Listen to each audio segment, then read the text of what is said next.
السلام علیکم ورحمۃ اللہ وبرکاتہ۔ پارٹ 2 کے شروع کے اندر میں پارٹ 1 میں بات کر رہا تھا، دریا سوات آپ کو دکھلا رہا تھا، تو یہ پارٹ 2 ہے۔ تو یہ جو سٹون پڑے ہیں بڑے خوبصورت اور بہت ہی دلکش ہیں، تو آپ حضرات ان کو دیکھ رہے ہیں، دیکھیں تو کافی دلچسپ اور چھوٹے اور بہت سے مقصد کے ہیں۔ یہ دیکھیں میرے ہاتھ کے اندر ایک سٹون ہے، اور یہ دیکھیں بال نما ایک گول مقصد کے ہے پتھر ہے، تو یہ بالکل ہی خوبصورت۔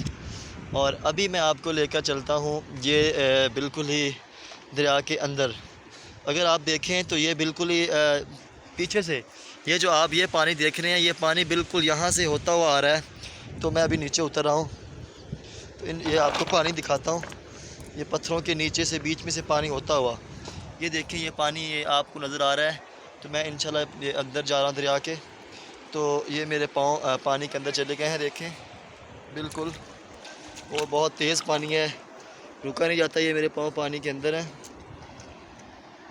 تو بالکل رکا نہیں جاتا۔ تو یہ دیکھیں یہ پانی بہت ہی ٹھنڈا اور تیز پانی، اگر دیکھا جائے اس پانی کو، اس پانی کی رفتار کافی تیز ہے۔ تو یہ دریا سکردو سے نکلتا ہے، اس دریا کے معذرت میں نے آپ کو پارٹ 1 میں نہیں بتایا، یہ دریا کا جو آغاز یہاں سے نکل رہا ہے، یہ سکردو سے نکل رہا ہے۔ سکردو چائنا بارڈر کے بالکل برف کے پانی پگھلتے ہوئے پہاڑ ٹکراتا ہوئے، یہ سکردو سے پھر گلگت سے ضلع دیامر، ایسے ہی چلا سے ہوتا ہوا، پھر منسیرہ سے ہوتا ہوا، یہ کافی چکر کھا کر یہ پہاڑوں سے ٹکراتا ہوا یہ دریا یہاں سے آیا ہے، دریا سوات ہے۔ تو یہ دریا آگے کہاں جاتا ہے؟ تو کچھ لوگ کہتے ہیں دریا سندھ کے اندر ڈل جاتا ہے، تو کچھ لوگ کہتے ہیں کہ بہت سی مقصد سے ڈل جاتا ہے۔ تو یہ دریا کی بڑی خصوصیت ہے کہ اس دریا کے جو پانی ہے وہ پینے کے بھی قابل ہے، اور بالکل میٹھا پانی ہے، اس کے اندر پانی کے اندر کوئی کڑواہٹ اور کوئی ایسا مسئلہ نہیں ہے۔ تو یہ دریا کا جو پانی ہے بہت ہی تیز ہے، ابھی آپ کو دکھائیں کہ یہ دیکھیں اتنی اس کی سپیڈ ہے، اگر خدا نخواستہ اس میں کوئی چیز گر جائے تو وہ کہہ سکتے ہیں کہ اس کی لاش مل سکتی ہے، یہ دریا اس کو بہا کے لے جائے گا۔ ابھی آپ کو اس آگے لے کے چلتے ہیں، آگے کا نظارہ دکھاتے ہیں کہ اس کے پانی کی جو رفتار ہے وہ کتنی تیز ہے۔ تو میں اب دوبارہ سے آپ حضرات کو مقصد کے دکھلا رہا ہوں،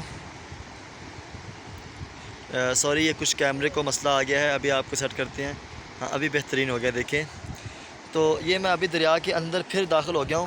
تو اس پتھروں کے اندر پاؤں رکھے تو سلپ بندہ ہوتا ہے، دیکھیں میں خود گرنے والا تھا، بچ گیا۔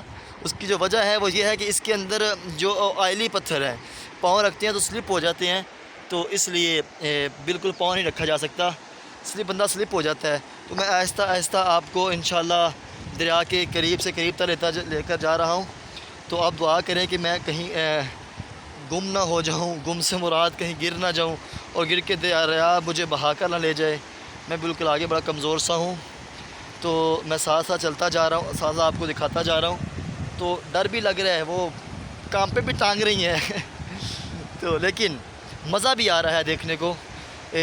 کافی پہلے مرتبہ بھی آ چکے ہیں، پہلے تبلیغ کے سلسلے میں اللہ پاک لے کر آئے ہیں، لیکن اتنا موقع نہیں ملا کہ آپ